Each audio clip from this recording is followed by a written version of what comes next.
नमस्कार प्यारे साथियों, मैं श्याम क्लासेस के डिजिटल प्लेटफॉर्म पर आप सबका हार्दिक स्वागत एवं अभिनंदन करता हूं। तो मित्रों, चाहे आप रीट प्री का एग्जाम दो, चाहे आप रीट मेंस का एग्जाम दे देना, चाहे सेकंड ग्रेड की बात करें, चाहे फर्स्ट ग्रेड की, चाहे बात करें जेल प्रहरी की, चाहे चतुर्थ श्रेणी कर्मचारी की, चाहे कोई भी एग्जाम हो, उन सब में आपको 2 से 3 क्वेश्चन यहां से कन्फर्म देखने को मिलेंगे। और लगभग ये आपके 10 से 15 मिनट की क्लास रहने वाली है। 10 से 15 मिनट के अंदर मैं आपको इंपोर्टेंट 26 प्रश्न करवाऊंगा जो आपके राष्ट्रीय आय, राजकोषीय नीति एवं केंद्रीय बजट से संबंधित है। इंपोर्टेंट प्रश्न है, ठीक है, और वेरी वेरी इंपॉर्टेंट है। तो यहां से कन्फर्म आपको 2 से 3 छपने को देखने को मिलेंगे। तो आप पहली बार यदि चैनल पर आए हैं तो चैनल को सब्सक्राइब कर लेना। और ये पूरी क्लास मैं तो कहता हूं 2-3 बार पढ़ के चले जाना। इस यहां से एक भी क्वेश्चन गलत नहीं होना चाहिए। और अपना स्कोर आप लास्ट में मुझे जरूर बताइएगा कि आपके कितने सही हुए भाई, ठीक है ना। चलिए शुरू करते हैं। पहला ही आपका प्रश्न आ गया है, ध्यान से देखेंगे। देखो, पहला इंपॉर्टेंट प्रश्न है आपका। प्रश्न आपका क्या कहता है, ध्यान से पढ़ेंगे।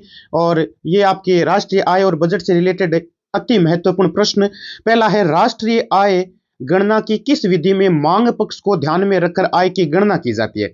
भी जो राष्ट्रीय आय की गणना है उसकी किस विधि में मांग पक्ष को ध्यान में रखा जाता है और आय की गणना करते हैं। वे विधि है, आय विधि है, उत्पाद विधि है, या उपरोक्त सभी में, या सभी विधियों में करते हैं। तो दोस्तों, राष्ट्रीय आय की गणना आपके जो है वो आपके मांग पक्ष को यदि देखा जाए ना, तो उसमें आपका वे विधि आता है, वे वाला विधि, ठीक है ना। तो वे विधि राइट हो जाएगा। विकल्प नंबर ए को ताला लगा दो। तो ए बताने वाले कैंडिडेट यहां पर सही हो जाएंगे। चलिए चलते हैं दूसरे प्रश्न में। और दूसरा आपका प्रश्न क्या कहता है। दूसरा आपका प्रश्न कहता है दोस्तों, आय विधि के अंतर्गत राष्ट्रीय आय में सम्मिलित मद कौन कौन से हैं, बताइए। पहला विकल्प है वेतन, पारिश्रमिक, ब्याज, लाभ, या फिर लगान। कौन सा विकल्प आपका राइट हो जाएगा। इंपॉर्टेंट प्रश्न है, गलत मत कर दीजिएगा। तो दोस्तों, आय जो विधि होती है उसके अंतर्गत राष्ट्रीय आय में जो सम्मिलित मद होते हैं उसमें वेतन भी आता है, ब्याज भी उसमें आता है, लाभ भी उसी में आता है, और लगान भी क्या आता है, उसी में आता है। यानी कोई व्यापारी है, कोई बिजनेसमैन है, तो उसमें सब कुछ सारी चीजें एक साथ देखने को मिलती है हमें। वेतन भी, मतलब उसके लाभ भी मिलता है, उसको वेतन भी आता है, उसका ब्याज और लगान सारी चीजें देखी जाती है। तो बस वैसे ही आय विधि के अंतर्गत राष्ट्रीय आय में सम्मिलित जो मद है वो सारे के सारे हो जाएंगे। तो विकल्प नंबर आपका इसमें 4 लिखा गया, डी में देख सकते हो 1, 2, 3 और 4 लिखा गया है, और यही आपका राइट हो जाएगा। सारे के सारे आपके मध्य सम्मिलित होते हैं। अगला आपका प्रश्न देखिए। तीसरा आपका प्रश्न है, और ये आपका इंपॉर्टेंट प्रश्न है दोस्तों। तीसरा आपका प्रश्न है और ये इंपॉर्टेंट प्रश्न है। वे विधि के तहत राष्ट्रीय आय ज्ञात करने का सूत्र बताओ। जो आपकी वे विधि होती है ना, वे विधि है ना, उसके लिए राष्ट्रीय आय का सूत्र बताना है। देखो, सी होता है निजी उपभोग, और आई होता है सकल निजी आवेश, जी है सरकारी व्यय, ठीक है, जी क्या है, सरकारी व्यय, और एक्स है आपके निर्यात, और एम है आपके आयात, ठीक है। एक्स का मतलब है आपके निर्यात, और एम का मतलब आयात करना, निर्यात करना, अलग अलग हो गए। तो इसके लिए फॉर्मूला जो बनता है वो कौन सा सही है वो आपको बताना है। तो दोस्तों, यहाँ पे सीधा चले जाओ इसके ऊपर, ठीक है। सी प्लस आई यानी निजी उपभोग और सकल निजी आवेश, आपका निवेश होता है वो, और सरकारी व्यय, इन तीनों का योग होता है। और इसके साथ प्लस में हम आयात में से हाँ, आपका जो निर्यात होता है उसमें से आयात को घटा देते हैं। तो विकल्प नंबर सी में जो लिखा गया सूत्र है वो आपका एकदम करेक्ट है। ध्यान से देख लेना, सी प्लस आई प्लस जी, यानी सीर आईर जी, ये तो तीनों का योग कर देना है। इसके साथ योग करना है एक्स में से एम को घटाते हुए। तो विकल्प नंबर सी आपका राइट हो जाएगा। वेरी वेरी इंपॉर्टेंट प्रश्न है। एक एक क्वेश्चन को ध्यान से पढ़ना है और क्लास को अंत तक जरूर देखना, क्योंकि 10 से 15 मिनट में आपका कुछ नहीं होने वाला है, ठीक है। आराम से आप पढ़ सकते हैं। निम्नलिखित में से कौन सी मद वे विधि के तहत राष्ट्रीय आय ज्ञात करने में सम्मिलित नहीं की जाती है। सरकार द्वारा दी गई पेंशन, स्वयं के मकान का अनुमानित किराया, मशीन व उपकरण में पूंजी निवेश, या फिर निर्यात से प्राप्त आय। वेरी वेरी इंपॉर्टेंट प्रश्न है। हाँ, बिल्कुल हूबहू आपको कोई भी एग्जाम आप देंगे तो कोई भी एग्जाम फोड़ देंगे आराम से, और आराम से ये प्रश्न आपको सही करना है। निम्नलिखित में से कौन सी मद व्यय विधि के तहत राष्ट्रीय आय ज्ञात करने में सम्मिलित नहीं की जाती। सरकार द्वारा पेंशन जो दी जाती है वो नहीं की जाती, या मकान का अनुमानित किराया, उपकरण में पूंजी निवेश, या निर्यात से प्राप्त आय नहीं की जाती। तो दोस्तों, सरकार द्वारा दी गई जो पेंशन है वो इसके अंदर आपके क्या नहीं होती है, सम्मिलित नहीं होती है। तो विकल्प नंबर ए को आप ताला लगा दीजिए। अगला आपका प्रश्न, पांचवा आपका प्रश्न कहता है, इंपॉर्टेंट है, किस विधि को मूल्य वर्धित विधि भी कहा जाता है। कौन सी ऐसी विधि है जिसको मूल्य वर्धित विधि कहा जाता है। वे विधि को कहा जाता है आय विधि, उत्पाद विधि, या उपरोक्त में से कोई नहीं। ये भी आपका फिर से इंपॉर्टेंट क्वेश्चन देखने को मिला है। फटाफट से आपका जवाब कमेंट बॉक्स में आना चाहिए। ठीक है। तो आपके आपके जो पूछा गया कि मूल्य वर्धित विधि किसको कहा जाता है, तो दोस्तों उत्पादन उत्पादन करता है कोई व्यक्ति किसी चीज का, या कोई भी व्यवसाय हो गया उसका, तो उसमें उत्पाद विधि की हम बात करें तो वही मूल्य वर्धित विधि कहा जाता है, इसी को कहते हैं। चाहे उसको आप उत्पाद विधि कह दो, चाहे मूल्य वर्धित विधि कह दो, ठीक है। तो उत्पाद प्रोडक्ट जैसा बनेगा उसी के आधार पर आपके आएगा, ठीक है। चलिए अगला आपका प्रश्न, और प्रश्न संख्या 6 आपका क्या कहता है। छठा आपका प्रश्न है कि आधार कीमत पर जीवीए होता है, आधार जो कीमत होती है उस पर जीवीए क्या होता है, आपको यह पूछा गया दोस्तों, इंपॉर्टेंट प्रश्न है आपका, ठीक है।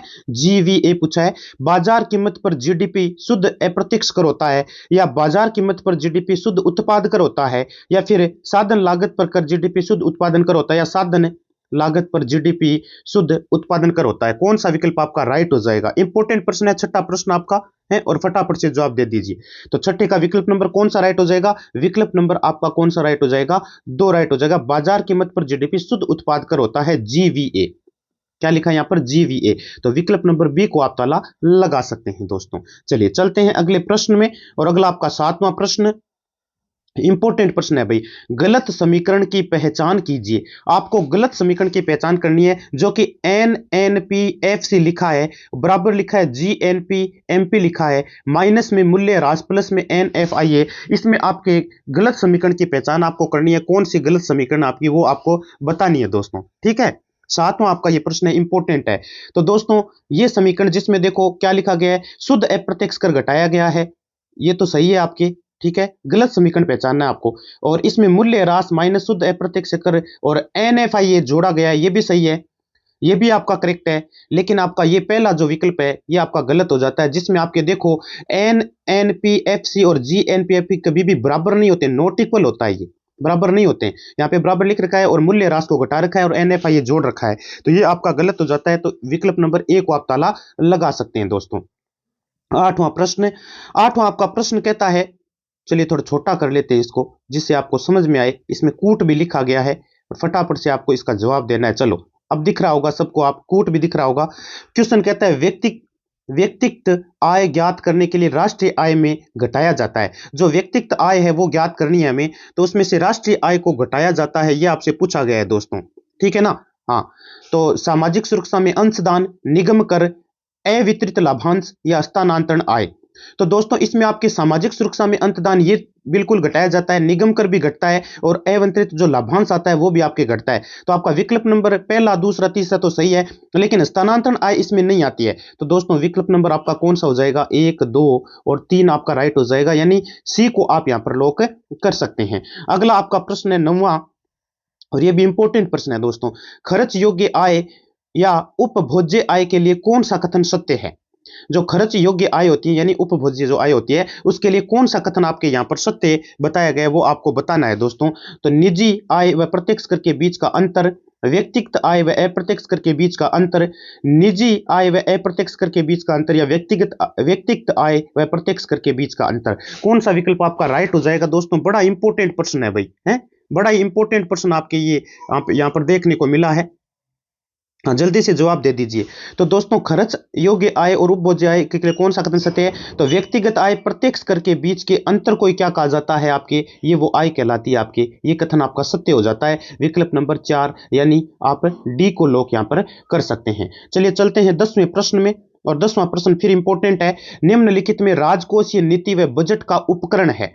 राजकोषीय नीति और बजट का उपकरण आपसे पूछा गया है दोस्तों, तो बताओ करारोपण है, सार्वजनिक व्यय है, या फिर आपके हिनार्थ प्रबंधन या खुले बाजार की क्रियाएं। तो दोस्तों बजट के अंदर खुले बाजार की क्रियाओं को सम्मिलित नहीं किया जाता है, किया जाता है क्या, अरे ये तो किया जाता है, ये तो आएगा ही आएगा। हिनार्थ प्रबंधन भी आता है, सार्वजनिक व्यय भी आ जाता है, लेकिन करारोपण इसमें नहीं आता है दोस्तों, ये गलत लिखा गया है। तो ऐसा कोई है क्या ऑप्शन जिसमें 2, 3, 4 लिखा हो, बिल्कुल लिखा गया है, और विकल्प नंबर सी में लिखा गया आपका, सी यहां पर क्या हो जाएगा, राइट हो जाएगा दोस्तों। बिल्कुल 10वें क्वेश्चन का 1 मिनट रुकना, एक बार देख लेते हैं हम। 1, 2, 3 ये खुले बाजार की क्रिया मेरे ख्याल से नहीं आनी चाहिए भी हिसाब से, तो है 1 मिनट रुकना दोस्तों। इसमें आप है ना, रुको इसको मिटाते हैं, दोबारा मैं बताता हूं कि राजकोषीय नीति व बजट का उपकरण है, उपकरण पूछा आपके, सार्वजनिक व्यय आएगा, हाँ बिल्कुल, वो करारोपण भी आएगा, कर तो आता है, इसमें कर तो लगेगा, सब में लगता है, हिनार्थ प्रबंधन में आएगा, खुले बाजार की क्रिया नहीं आती है दोस्तों। तो विकल्प नंबर बी को लॉक कर लेना, इसमें बिल्कुल बी सही है आपका, ध्यान से देख लेना।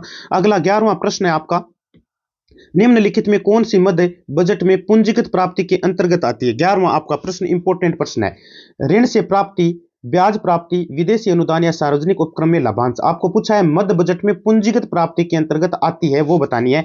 वो आती है आपके ऋण से प्राप्ति, ब्याज से इसमें प्राप्ति होती है, लगभग जो भी होती है। तो विकल्प नंबर ए आपका क्या हो जाएगा? राइट हो जाएगा। ठीक है, ऋण, वेरी गुड। हाँ, क्योंकि ऋण तो देखो, ऋण लेंगे तो ब्याज भी लगेगा उसमें। अगला है, निम्नलिखित में से किस परिस्थिति में सरकार के बजट का प्राथमिक घाटा शून्य होगा?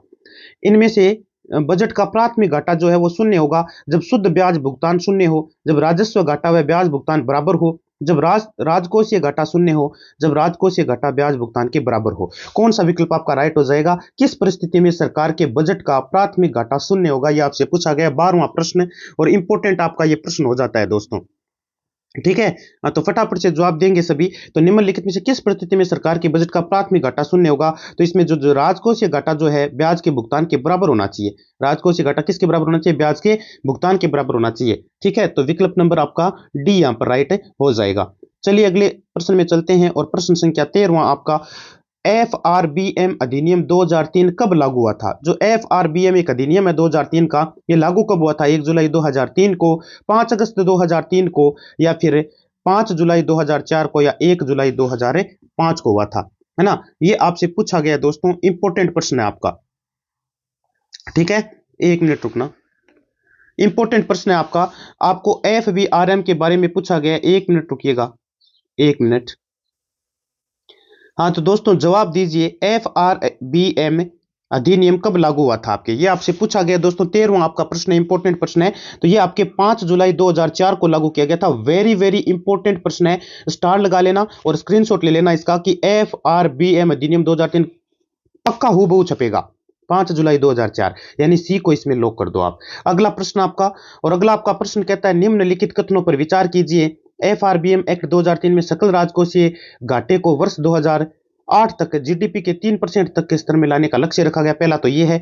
दूसरा आपके ये लिखा गया है जिसमें 2025-26 तक GDP में 4.5% तक सीमित रखने का लक्ष्य रखा गया।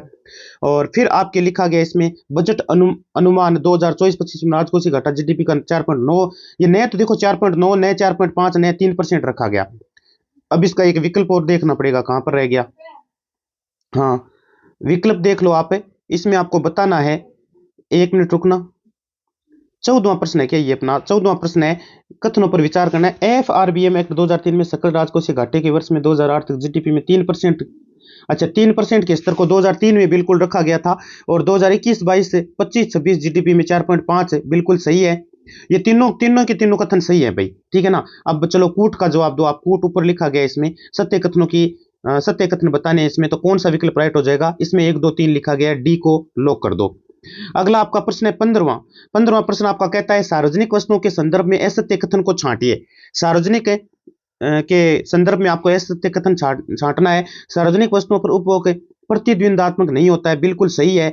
सरकारी बजट के माध्यम से सार्वजनिक वस्तुओं का आवंटन किया, बिल्कुल। और राष्ट्रीय सुरक्षा, सरकारी प्रशासन सार्वजनिक वस्तुओं के उदाहरण है, बिल्कुल सही है। सार्वजनिक वस्तुएं अपवर्जनीय नहीं होती। ठीक है, तो विकल्प नंबर ए आपका क्या हो जाएगा? असत्य कथन है, ये कह रहा होती है। विकल्प नंबर ए आपका राइट हो जाएगा। ठीक है, अगला आपका प्रश्न है 16वां प्रश्न कहता है, सरकार द्वारा प्रस्तुत किए जाने वाले बजट का उद्देश्य बताओ। सार्वजनिक वस्तुओं का आवंटन होता है, आय का पुनः आवंटन होता है, स्त्रीकरण के लिए हस्तक्षेप होता है, या उपरोक्त सभी आपका राइट हो जाएगा। 16वां प्रश्न आपका इंपॉर्टेंट है। तो इसमें दोस्तों सार्वजनिक वस्तुओं का आवंटन भी आता है, आय का पुनः आवंटन भी आता है, और स्थिरीकरण के लिए हस्तक्षेप भी आता है। तो आपका विकल्प नंबर डी यहाँ पर राइट हो जाता है। ये सारे के सारे सही है यहाँ पर। ठीक है, हाँ, बजट का उद्देश्य ये सारा रहा है इसमें।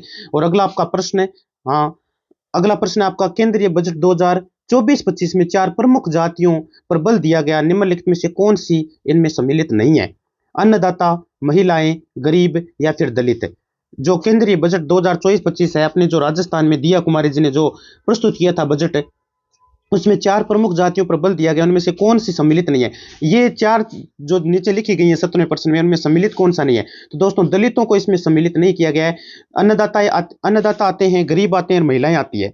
जबकि दलित नहीं आते हैं इनमें। ठीक है, तो विकल्प नंबर डी को लॉक कर लेना। अगला आपका प्रश्न सॉरी, केंद्रीय बजट 2024-25 में 4 प्रमुख विषयों पर भी बल दिया गया, 4 विषय भी देखे गए थे। कौन सी उसमें सम्मिलित नहीं है? इनमें कौन सा विषय सम्मिलित नहीं है? निम्न आय वर्ग नहीं है, 18वां प्रश्न। मध्यम वर्ग नहीं है, एमएसएमई नहीं है, रोजगार नहीं है। रोजगार तो है, एमएसएमई भी है, मध्यम वर्ग भी आता है। मध्यम वर्ग तो आएगा ही आएगा भाई। केंद्रीय बजट 2024-25 में प्रमुख विषयों पर ये तो 1 नंबर पे आता है मध्यम वर्ग तो। लेकिन निम्न आय वर्ग है वो इसमें नहीं रखा गया है, तो विकल्प नंबर आपका ए यहाँ पर राइट हो जाएगा। चलिए चलते हैं 19वें प्रश्न के अंदर। और 19वां प्रश्न आपका कहता है केंद्रीय बजट 2024-25 की 9 प्राथमिकताओं में सम्मिलित प्राथमिकता कौन सी नहीं है? शहरी विकास नहीं है, हरित विकास नहीं है, रोजगार कौशल प्रशिक्षण या अवसंरचना। कौन सा विकल्प आपका राइट होगा? फटाफट जवाब दीजिए। हाँ, बहुत इंपॉर्टेंट प्रश्न है आपका ये 19वां प्रश्न। और तो यहाँ पे आपके हरित विकास, ठीक है, केंद्रीय बजट 2024-25 की 9 प्राथमिकताओं में सम्मिलित प्राथमिकता कौन सी नहीं है? तो हरित विकास नहीं है, बी को लॉक कर देना। और अगला प्रश्न है केंद्रीय बजट 2024-25 में रोजगार व कौशल प्रशिक्षण हेतु प्रस्तावित पीएम पैकेज की योजना कै किससे संबंधित है? कै लिखा गया ना इन्वर्टेड कोमा में, तो किससे संबंधित है? विनिर्माण क्षेत्र रोजगार सृजन से है, या फिर आपके यहाँ पर लिखा गया आपके सेवा क्षेत्र में रोजगार सृजन से है। पहली बार रोजगार पाने वाले, तो पहली बार रोजगार पाने वाले ये आपके इसमें क्या है? इससे संबंधित है। कै जो लिखा गया कै इन्वर्टेड कोमा में, पहली बार रोजगार पाने वाले, इसीलिए इसको कै दिया गया पहला नाम। और पहला अक्षर आपके कै आता है जिसमें ए से बाद में कै, तो विकल्प नंबर सी यानी 3, सी को लॉक कर देना यहाँ पर। अगला आपका प्रश्न है 21वां प्रश्न। देखो 21वां प्रश्न आपका कहता है केंद्रीय बजट 2024-25 में 63,000 गांवों में 5 करोड़ जनजातीय लोगों को लाभान्वित करने तो कौन सा अभियान प्रस्तावित किया गया? आपसे पूछा गया 21वां प्रश्न है। ठीक है, तो यहाँ पे प्रधानमंत्री जनजातीय उन्नत ग्राम अभियान, बस बिल्कुल यही है, कोई और देखने की जरूरत ही नहीं है। विकल्प नंबर 1 को यहाँ पे लॉक कर सकते हो। 22वां आपका प्रश्न कहता है केंद्रीय बजट 2024-25 में प्रस्तावित पीएम इंटर्नशिप योजना के संबंध में असत्य कूट कौन सा है? 22वें प्रश्न का जवाब दीजिए। तो दोस्तों 5 वर्ष में 1 करोड़ युवाओं को इंटर्नशिप के अवसर प्रदान करना बिल्कुल सही है। सीट शीर्ष 500 कंपनियों में इंटर्नशिप का अवसर प्रदान करना ये भी सही है। 5,000 रुपए प्रति माह इंटर्नशिप भत्ता देना बिल्कुल बता रखा गया है, असत्य बताना है। और 10,000 रुपए की एक बार की सहायता प्रदान कर देना, एक बार की नहीं, ऐसा कुछ नहीं है। तो विकल्प नंबर आपका डी यहाँ पर क्या हो जाएगा? असत्य कथन हो जाएगा, ऐसा नहीं है। ठीक है, अगला आपका प्रश्न क्या कहता है? प्रश्न संख्या 23। बस 3-4 प्रश्न और बचे हैं। केंद्रीय बजट 2024-25 में निम्नलिखित में से किस मद पर सर्वाधिक व्यय प्रस्तावित है? सबसे ज्यादा व्यय किस पर प्रस्तावित है आपसे पूछा गया, तो दोस्तों ये रक्षा के ऊपर प्रस्तावित है। सबसे ज्यादा व्यय रक्षा पर प्रस्तावित है, आपको पता होगा। इसीलिए तो हमारे जो नौजवान जवान जो हैं साथी फौजी भाई, केंद्रीय बजट 2024-25 में प्रस्तावित नई कर व्यवस्था में असत्य कथन कौन सा है? जो केंद्रीय बजट 2024-25 उसमें प्रस्तावित नई जो कर व्यवस्था है उसमें असत्य कथन आपको बताना है, कौन सा हो जाता है यहाँ पर। 24वां प्रश्न आपका इंपॉर्टेंट प्रश्न है। रुपए 3 लाख तक पर कोई कर नहीं, ऐसा नहीं है। 5%, 10%, 15, 20 और 30% की कर स्लैब व्यवस्था, या रुपए 20 लाख से ऊपर की आय पर 30% कर। तो 20 लाख से ऊपर की जो आय होगी उसमें आपके कितना 30% से, हाँ बिल्कुल 30% कर रखा गया है। विकल्प नंबर सी को ताला लगा दो, ये आपका कथन असत्य हो जाता है, ऐसा कुछ नहीं रखा गया। ठीक है, बाकी ये रुपए 3 लाख तक कोई कर नहीं है, ये सही है। और 5, 10, 15, 20, 30% का स्लैब व्यवस्था तो बनाई तो गई है। और रुपए 3 से 7 लाख तक 5% कर, ये भी सही है आपके। लेकिन 20 लाख से ऊपर 30% का कर नहीं रखा गया है, तो सी आपका असत्य कथन हो जाता है। 25वां प्रश्न केंद्रीय बजट 2024-25 के अनुसार राजस्व कर प्राप्ति का आरोही क्रम कौन सा है? आरोही क्रम आपको बताना है। सबसे पहले आपके हैं उससे फिर बढ़ते क्रम में ऐसे बताना है आपको। तो सबसे पहले क्या आता है? सीमा शुल्क, तो देखो सब में लिखा गया है, हाँ गुरुजी लिखा गया है, सीमा शुल्क सब में लिखा गया है। 25वें प्रश्न का आपको जवाब देना है। उसके बाद में आता है निगम कर, उसमें निगम कर देखो इसमें भी लिखा है, इसमें भी लिखा है। और उसके बाद में आता है आपका जीएसटी, तो इसमें आयकर लिखा है, इसमें जीएसटी व अन्य कर लिखा गया, लास्ट में आयकर लिखा गया। विकल्प नंबर डी को ताला लगा दो, बिल्कुल डी में आपके सही लिखा गया। आरोही क्रम आपका बढ़ता हुआ क्रम आपको बताना था, पहले सीमा शुल्क, फिर निगम कर, फिर जीएसटी, फिर आयकर होता है। अगला प्रश्न आपका 26वां प्रश्न क्या कहता है? केंद्रीय बजट 2024-25 में सर्वाधिक रुपए किस मद में खर्च होंगे? ब्याज अदायगी में, करों व शुल्कों में, राज्य में हिस्सा, केंद्र प्रायोजित योजनाएं या केंद्रीय क्षेत्र की योजनाएं। 26वां प्रश्न इंपॉर्टेंट प्रश्न है। तो दोस्तों विकल्प नंबर आपका करों व शुल्कों में राज्य का हिस्सा, यानी आपका बी यहाँ पर क्या हो जाता है? राइट हो जाता है, बी को आप लॉक कर दीजिए। चलिए, आशा और उम्मीद है कि क्लास आपको बहुत अच्छी लगी होगी। अपना स्कोर कमेंट बॉक्स में जरूर बता देना दोस्तों। धन्यवाद।